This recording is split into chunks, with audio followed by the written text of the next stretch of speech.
Ngunit nang makita niya si Muban ang kanyang ekspresyon, agad na nilamon ng matinding takot si Silver Shadow. Muli siyang yumuko ng napakalalim at nanginginig na iginiit na ang lahat ay naisagawa ayon sa plano. Sa sandaling yun ay nagpalabas si Muban na isang nakakasilaw na bughaw na liwanag ang biglang lumaganap sa buong bulwagan. Bagamat nagulat sa biglaang liwanag, nanatiling nakaluhod si Silver Shadow at hindi man lamang ng ahas na itaas ang kanyang ulo.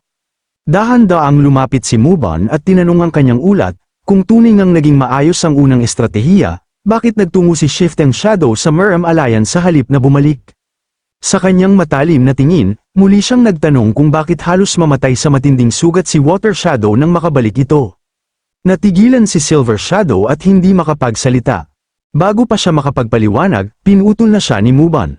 Habang papaalis, mariin itong binalaan na kung mauulit pa ang ganitong kabiguan, ang kamatayan ang magiging pinakamagaan niyang kaparusahan.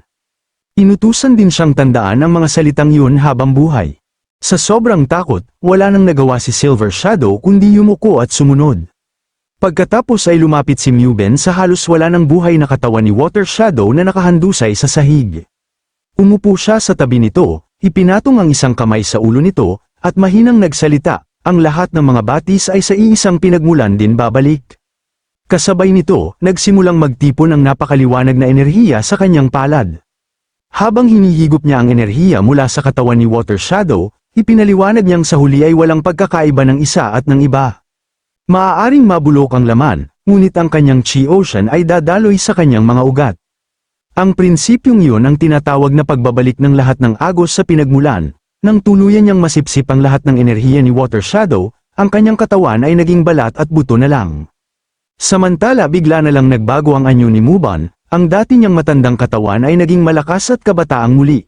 Habang nakatingin sa wala ng buhay na katawan ni Water Shadow, malamig niyang sinabi na sa pamamagitan niya ay muli itong magiging ganap. Nasaksihan ni Silver Shadow ang buong pangyayari at labis siyang kinilabutan. Ngunit agad pa rin siyang yumuko at binati si Muban sa matagumpay nitong pagbabago, ni hindi nangangahas na ipakita ang takot na nasa kanyang mukha. Makalipas ang ilang sandali ng katahimikan, muling nagsalita si Muban. Sinabi niyang may isa pa siyang gustong malaman. Ipinatong niya ang isang daliri sa ilalim ng baba ni Silver Shadow habang nagpapawis ito sa sobrang takot, at sa pilitang itinaas ang ulo nito, pagkatapos ay kalmado niyang tinanong kung bakit nabigo ang unang estratehiya. Kasabay nito, nagsimula rin siyang humigop ng enerhiya mula sa katawan ni Silver Shadow. Dahil sa matinding takot, nauutal na ipinaliwanag ni Silver Shadow na may isang taong hindi kasama sa orihinal na plano ang nakialam. Ayon kay Shifting Shadow, lumitaw ang taong yun kasabay ng soul-chasing poison hand. Dali-dali pa niyang idinagdag na nahulog ang misteryosong lalaki mula sa bangin ng Songjun Mountain. Sa huli, ibinunyag niya ang detalye na nakatawag ng pansin kay Shifting Shadow, isa umano itong dalubhasa na ang mga teknik sa pakikipaglaban ay naglalabas ng matinding liwanag. Biglang napatigil si Muban nang marinig ang salitang liwanag. Habang nanginginig pa rin sa takot, mabilis na ipinaliwanag ni Silver Shadow na isa itong napakalaking haligi ng liwanag. Pagkasabi pa lamang niya ng mga salitang yon, agad na nagbago ang ekspresyon ni Muban, lumaki ang kanyang mga mata at mabilis niyang binitiwan ang baba ni Silver Shadow. Nang mawala ang napakalakas na presyon, bumagsak si Silver Shadow sa sahig habang sunod-sunod na umuubo. Kaagad namang tinawag ni Muben sina Bayon at Guanggan. Sa isang iglap, lumitaw ang dalawang lingkod sa kanyang likuran, lumuhad, at naghintay ng utos. Inutusan ni Muban si Bayon na isama si Ash Shadow sa paanan ng Shanjiang Mountain, kung patay na ang misteryosong lalaki, dalhin nila pabalik ang bangkay nito, at kung wala nang natira kundi mga pira-pirasong labi, kahit ang mga buto nito ay kailangan nilang maibalik. Walang pag-aalinlangang tinanggap ni Bayon ang utos at agad silang umalis. Pagkatapos ay hinarap ni Muban si Guanggan at inutusang maghatid ng mensahe kay Old Beck. Maingat na nagbabala si Guanggan na mapanganib ang gagawin nila at hiniling na pag-isipan niyang muli ang desisyon. Ngunit malamig lamang siyang tiningnan ni Muban, nauunawaan ni Guanggan na hindi na mababago ang pasya nito, kaya yumuko siya, tinanggap ang utos, at naglaho rin. Nang maiwang mag-isa sa bulwagan, nanatili sa isip ni Muban ang isang bagay. Habang hinahaplos ang kanyang leeg, tahimik niyang inisip kung ang napakalaking haligi ng liwanag na yun ay tunay ngang palatandaan ng isang level up. Samantala, sa ibang nayon habang may lumilipad na ibon. Isang matandang lalaki ang nagpapahinga na may isang uwak ang lumapit sa kanya, Damapo sa kanyang kamay na may dalang liham at agad niya itong kinuha. Matapos basahin ang mensahe, tumayo ito at agad nagtungo sa isang kalapit na tavern. Sa labas ay nakaupo si Miss Yong, casual na kumakain ng pansit habang umiinom ng alak. Lumapit ang matanda at sinabi na may liham mula sa kanilang Panginoon at inuutusan silang hanapin ang isang tao. Hindi man lamang siya tumingin at sinabi sa matanda na hintayin muna siyang matapos kumain. Nagmamadali siyang kumain at agad na uminom, pagkatapos malakas niyang ibinagsak ang tasa sa mesa, tumayo, at tinanong ang may-ari kung magkano ang kanyang babayaran. 3 barya ang sagot ng may-ari, habang kumukuha si Miss Yong ng pera mula sa loob ng kanyang malaking dibdib. Walang hiya siyang tinitigan ng tindero. Pabiro niyang sinabi na isang babae na umiinom ng lahat ng alak sa umaga. Dagdag pa ng tindero na kung sakaling gusto niyang uminom habang may masaganang merienda, bisitahin lamang niya muli ang kanyang tavern at maaari pa silang magsalo sa pag-inom. Hindi siya pinansin ni Miss Yong, sa halip, isang barya lamang ang inilabas niya at hinawakan sa pagitan ng kanyang mga daliri. Napakunot noo ang may-ari at pinaalalahanan siyang 3 barya ang halaga ng kanyang kinain. Ngunit sa halip na magbayad, inihagis ni Miss Yong ang barya sa ere. Pagbagsak nito, tinapakan niya agad ang barya, nalito at nainis ang tindero at tinanong kung ano ang kanyang ginagawa.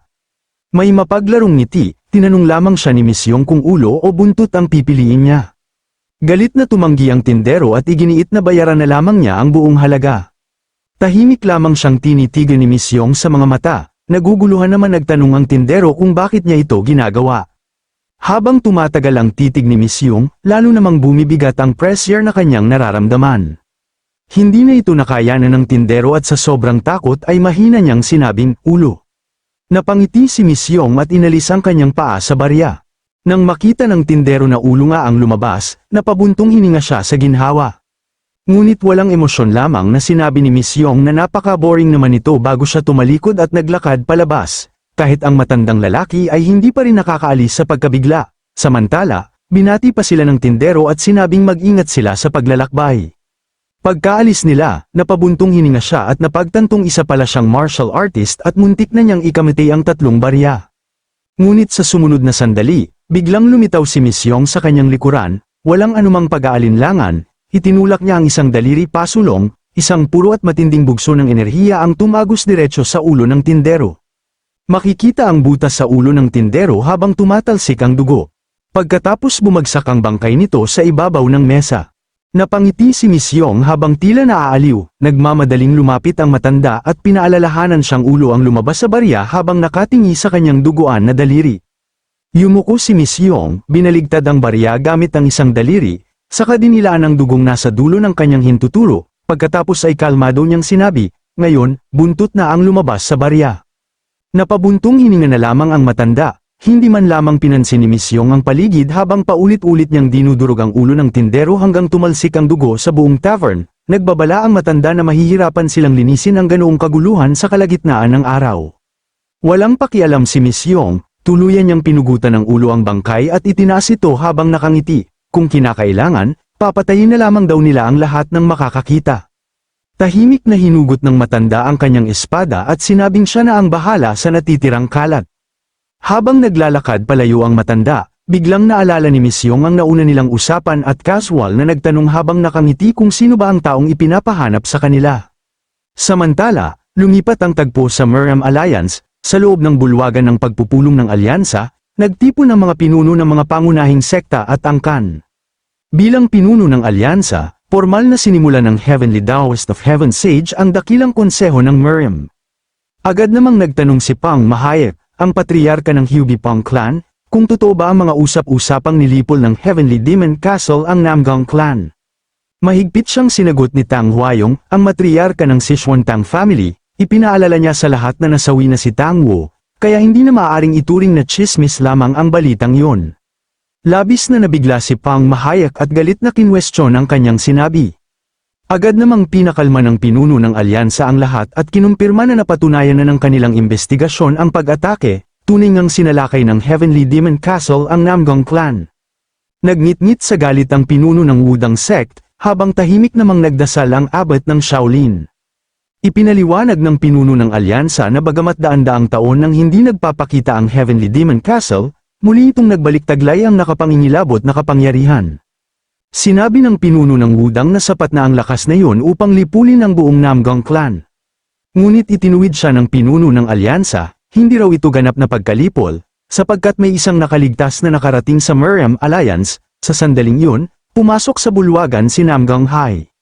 Magalang siyang yumukod sa mga pinuno at ipinakilalang siya ang ikalawang anak na babae ng Namgang clan. Nagulat si Tang Huayong nang malamang may nakaligtas pala. Hiniling niyang personal na isalaysay ni Namgang Hai ang buong pangyayari. Nais niyang malaman kung ang Heavenly Demon Castle nga ba ang tunay na Samire sa Namgang clan at pumatay kay Tang Wu.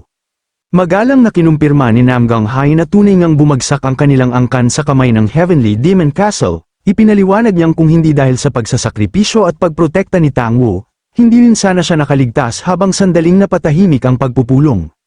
Pagkatapos ay nagsalita si Zhuge Mun, ang patriarka ng Zhuge clan, kinilala niya ang sinapit ng Namgang clan, ngunit hinimok ang lahat na manatiling mahinahon. Aniya, kailangan muna nilang malaman ang tunay na lakas ng kalaban bago gumawa ng anumang hakbang. Ngunit bago pa niya matapos ang kanyang sinasabi, isang nakal-alasong nakatagong sandata ang biglang lumipad patungo sa kanya. Lubos niyang ikinagulat ang biglaang pag-atake, bago ito bumaon sa pader sa kanyang likuran. Sabay-sabay na napalingon ang lahat kay Tang Huayong, siya pala ang naghagis nito dahil sa matinding galit.